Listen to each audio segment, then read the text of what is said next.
પોરબંદરના રિલાયન્સ મોલમાં નબળી ગુણવત્તાનો સામાન હોવાનું સામે આવ્યું. મોલ સામે પગલાં લેવા માંગ ઉઠી.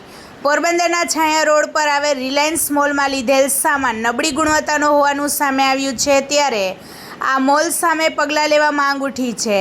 પોરબંદર શહેરમાં છાયા ચોકી રોડ પર થોડા સમય પૂર્વે રિલાયન્સ સ્માર્ટ મોલનો પ્રારંભ થયો હતો, ત્યારે આ મોલમાં વેચાણ થતી ચીજવસ્તુઓ નબળી ગુણવત્તાની હોવાનું ભૂતકાળમાં અનેક આક્ષેપો થયા છે. ત્યારે એક યુવાને રિલાયન્સ મોલમાંથી ખરીદી કરેલ બાજરાના લોટમાં ધનેડા હોવાના આક્ષેપો કરવામાં આવ્યા છે, ત્યારે આ મોલ સંચાલક સામે પગલાં લેવાની પણ માંગ કરી હતી.